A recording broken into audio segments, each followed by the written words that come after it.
Welcome again to 3CR Raising Our Voices. We are happy to be bringing you another episode from Voice at the Table, otherwise known as VATT, about culture.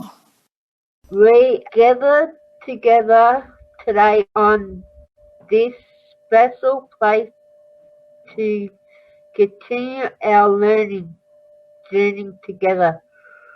We acknowledge the Woi Wurrung and Boom Wurrung people of the Kulin Nation as the traditional custodians of this land and waters of the place where we are recording this podcast, and the sovereign had not been Jesus. We acknowledge and pay respect to the elders past and present and emerging. We also pay respect to the First Nations who are listening. We remember the self-advocates who have worked really, really hard over the years for the right for themselves and other people with disabilities to live in the community and for equality and human rights for all. Nothing about us without us. So here we are, back again, being prepared, continuing on from our last episode with Heather and Peter. So if we were to unpack good communication a bit more, I think it's communication is between the organisation and the representatives or self-advocates, and it happens in ways that are accessible and helps learning and understanding. I know we've touched on these topics a little bit. I think maybe we could expand a bit more on what good communication between an organisation and a self-advocate could look like. It is very important in all cases, but particularly if the organisation isn't a disability organisation, but rather a general one. The respect is unfortunately often non-existent, but if an organisation has asked for self-advocates to be present at their meetings, they're already 50% of the way there. Well, some people without disability don't have much of a chance to hang out with people with a disability, and the other way around, because people with a disability are always locked up in group homes or sent to special schools, or they work in sheltered workshops. Great stuff there, Peter and Heather. And the last thing that we want to touch on before we get into a big meaty chunk of this podcast is action. And I know I've used this example in the past where I went to a consultation and we were asked to provide our expertise, being the ones with the lived experience, and we provided many great tips and ideas for improving a service, and we didn't hear anything back. I think it is important that what is talked about at the meetings and that actions are taking place and the changes are put there for everyone's benefit.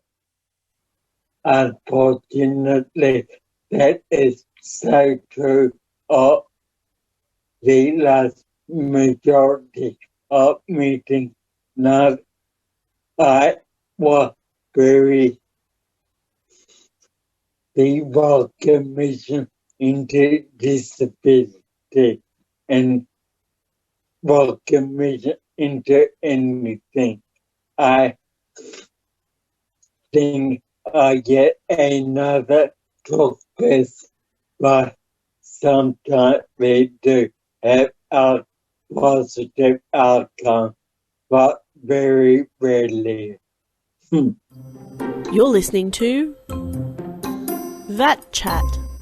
Okay, so we've gone through quite a bit, but before we go on to the next bit, which is quite important, we keep talking about how there's a checklist coming up, but one of the things that we need to touch on before that is, being prepared means things that an organisation or the committee needs to do before a meeting. And some of those things we talked about in the previous episode, but it also means making sure that our self-advocates have all the necessary information. And that includes not just an agenda, but also dates for all the meetings, so they can be prepared and know when they need to book, say, if they need to, book support workers and things like that.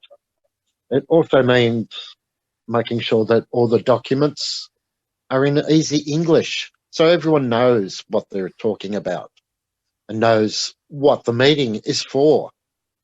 So for us, we see those things as easy, but not everyone does. They see it as extra work, and it becomes hard for an organisation or a committee to stay inclusive for that reason. Would you have any tips or, tricks that we could share with our organisations, Peter, that could make this thing a bit easier? I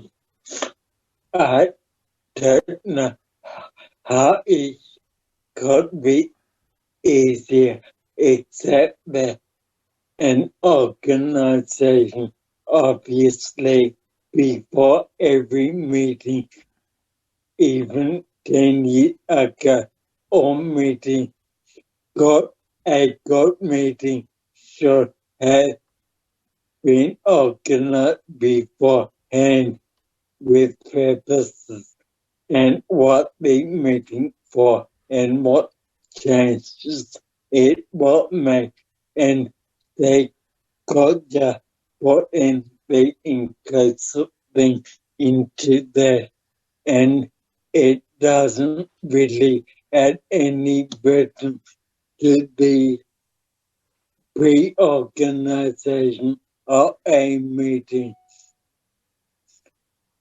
making sure everyone is respected, etc., and included. And it's no burden. And if it became a habit with the organization facilitator, it wouldn't be a burden, and it would hopefully never be omitted. Excellent information there, Peter. It's something that all organisations should take into account. And I think it just made me think that one thing that we could pass on is that this needs to happen every meeting. It should happen regardless of whether someone with a cognitive disability is attending. If it happens every meeting, regardless, it becomes much easier when that really needs to happen. Yes, sir. So one of the ways to help would be to use one of our checklists. And our checklist that we've put together contains 6 yes, six items in it. They're a bit meaty, but they're very good and very, very helpful for everyone involved in a meeting, whether it be the self-advocate representative or whether it's for the organisation. The main point of this checklist is for organisations, and it will make sure that the self-advocate's input is valued and respected and is in tune with what they actually want to find out. So I'll go through the first one. So the first point, or the first item on the checklist, is pretty straightforward. Does the meeting have a clear purpose? What is the meeting for? And what changes will it make? We've touched on this a couple of times already, but I think it's worth repeating because it makes it much easier for the self-advocate, and it makes it much easier for everyone attending a meeting if they know what the clear purpose is. Mm. So did you have any thoughts on that one, Peter? It's something that, it's one thing for me just to read off the list. It's another thing to hear from our self-advocates. Pretty obvious, I think, that the meeting have a clear purpose. Why are you having the meeting? What do you want to achieve from it? That is obvious. Yes, it is, isn't it? As we sit here and talk about it and think about it, it's quite obvious and it's quite straightforward. There's no point having a meeting about something and not putting those changes into effect as well. I mean, it's quite straightforward to me. You're listening to 3CR, Raising Our Voices. This month, we're joined again by the crew from VATT, Voice at the Table.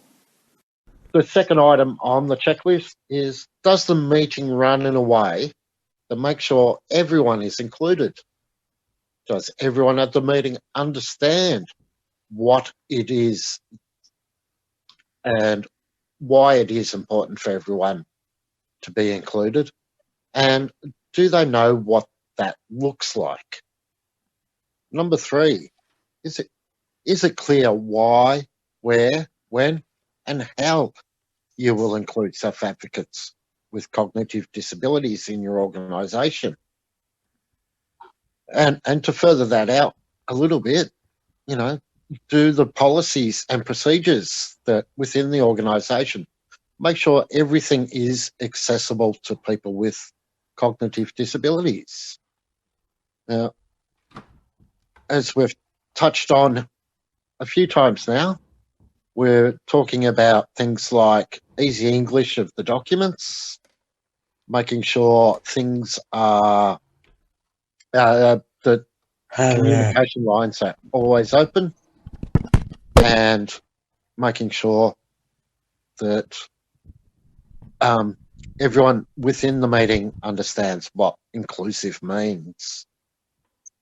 If we move along to item number 4 within our checklist for the organisation on running inclusive meetings, it says, has your chair been trained in how to run accessible meetings? A good chairperson is the most important person in making sure meetings are accessible and inclusive. Do we have any examples of that? Well, as I said before, the chair of the VATT meeting was SARU. She been, I don't know if she's been trained, she just knew how to run accessible with a capital A meeting. And she of course was the most important person in the meeting.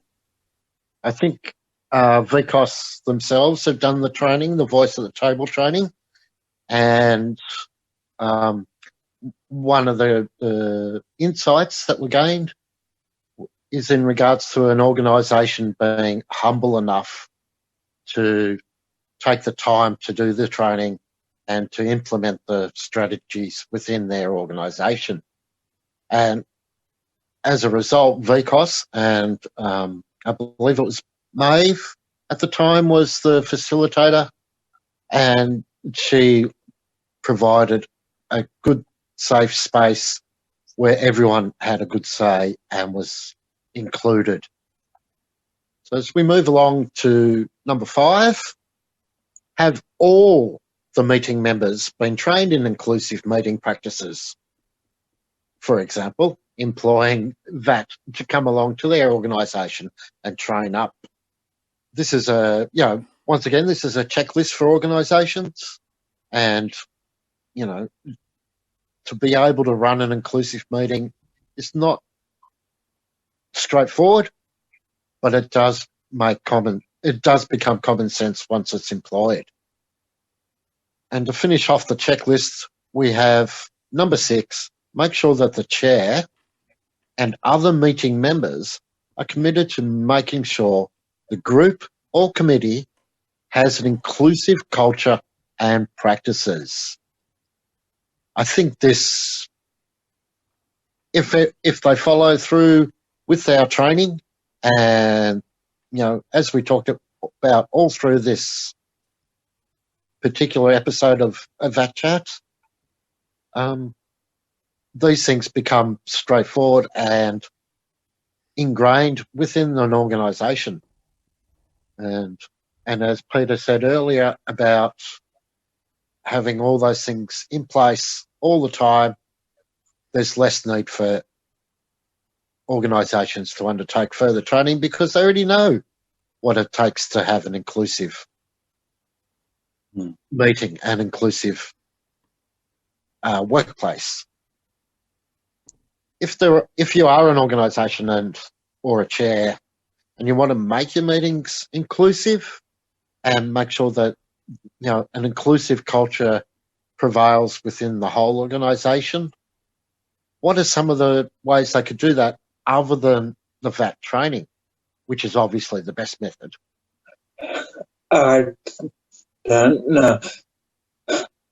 Looking at example of other meetings, perhaps, but then they wouldn't go to other meetings. I don't know, just making sure the chairperson has an open mind, open to possibilities. How can you ensure that? I don't know. So being humble and having an open mind are great ways to start and to create an inclusive culture. It takes all those things that we've touched on in this episode. So things like respect and equality and good communication and active learning, active listening and shared learning. These simple steps make being a decent human being, treating others as you yourself would want to be treated. Yes, that's spot on. Treat others as you want to be treated. I think it's an old saying now, but it's still one that's relevant in everyday life. You're listening to VATT Chat. I think Heather and Reinforce want you to know a few things. So away to you, Heather. People with an intellectual disability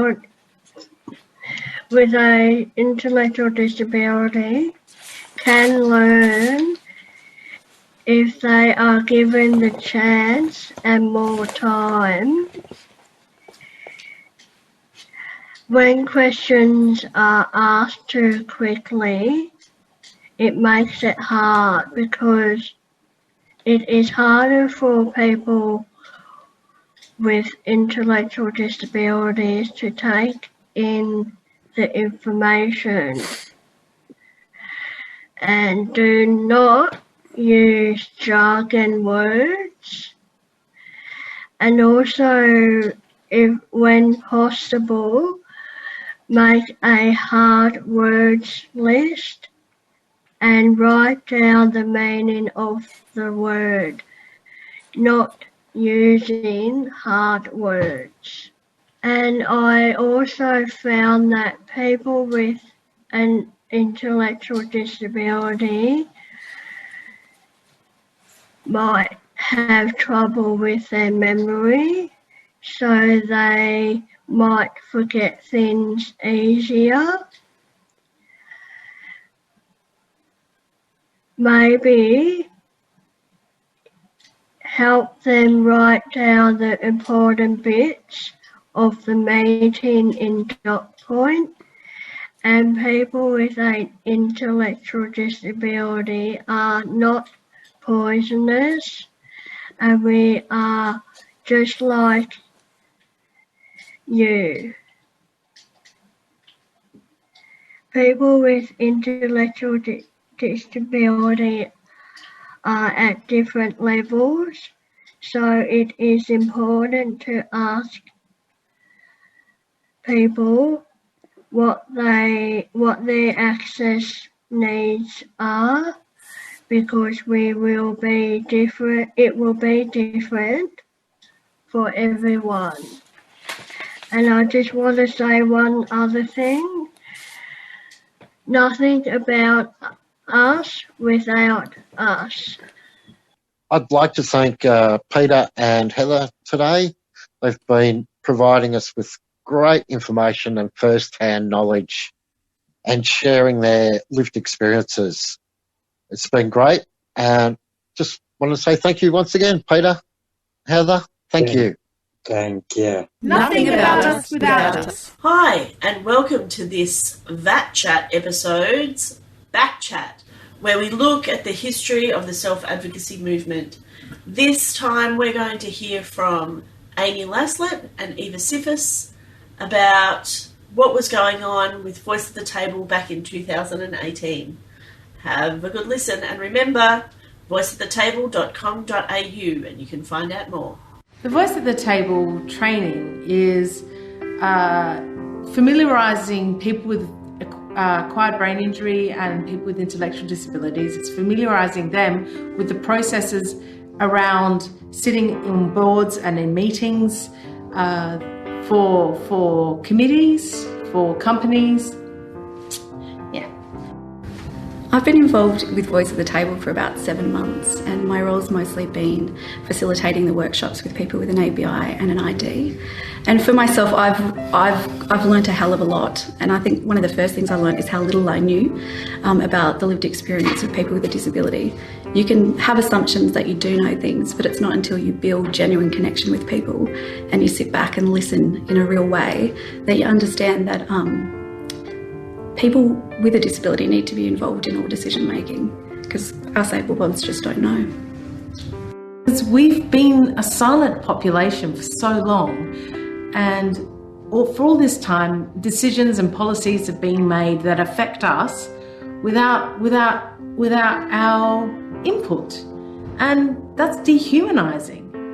And so the Voice at the Table project and program is offering us a modicum of humanity. Is that too much to say? Yeah, but obviously that's what it is, and I feel valued. I feel like my input is something of worth, and that's important. It's made a difference to me because I feel like I'm finally somebody. I finally feel like I'm being listened to and heard. And after nearly 20 years of being sidelined, this is a celebration. This is cause for celebration. Meetings can go terribly wrong, and that meetings can be a place where people with a disability feel incredibly disempowered. It really highlights the fact that there is a power imbalance in that space. So Voice at the Table has kind of allows us to discuss that and allows people to claim their power back. And the way that it does that is these inclusive processes that have been developed and co-developed. For me, it's been really incredible to watch people be heard for the first time. One of the principles that are embedded in the training is to make sure that we create a space in the classroom, in the training room, where people feel heard. So everyone always gets a voice to be heard and to be connected. And for me as a facilitator, seeing people, their confidence grow, it's incredible. And to see the shift from people from being shy and not used to or given permission to speak to then have a voice, it's the best job I've ever had. They need to know our reality. They need to know what we've been struggling with for so long. As Amy says, it's up until this point, it's just been conjecture. Up until this point, they've just been imagining what our realities are. And so for us to stand in front of them and to speak our truth is vital, and it's so important. Voice at the Table is essential and important because the main thing that it does is it gives room for people to speak their lived experience. It challenges that disconnect between worker or service provider or government agency with the people who they claim to be helping. And it flips that idea of charity and it flips that idea of pity and flips it and says, okay, what you have to say is valued. What you have to say can help us to improve the way that we can support each other. It's not just about the guys up here helping people with a disability. But one thing that Voice at the Table also does, it addresses the fact that this is a big change and that service providers, councils, governments, whoever, they're not going to do this well because they haven't done it well before. Some might be. And so from a self-advocacy perspective, there needs to be grace on both sides, that we need to actually work together. So it's not about building up self-advocates to go in or gun blazing and say, these are my demands. It's about making sure that people can hear each other better. It's very important to have people with disabilities, people with intellectual disabilities, people with acquired brain injuries present in board and committee meetings, because we inform their process. We allow them the voice of experience, not the voice of conjecture, as I said before. Not the voice of conjecture, not the voice of some fantasy, but the voice of reality and the voice of experience. You can find out more voiceatthetable.com.au. Welcome to Justin's Joke. I heard the other day that the reporter said to the policeman said, why did the robber take a bar of soap with him to rob the bank? And the policeman said, well, he wanted to get a clean getaway. You've been listening to 3CR, Raising Our Voices, 8:55 a.m. This month, we've heard from Voice at the Table, VATT, about culture. Thanks so much to Warren, Peter and Heather, Eva, Amy and Justin. Able-bodied Australia does not realise that people with disabilities across the board are being discriminated against. Then the government to demand that we go out and get a job without removing the disincentives like the lack of access to transport and community infrastructure, without providing accessible buildings that can provide barrier-free employment. I'm not getting a fair go and I don't like it, and I'm saying so. You're listening to 3CR, 8:55 on the AM dial.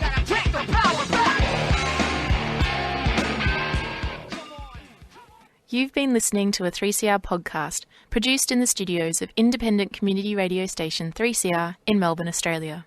For more information, go to allthews.3cr.org.au.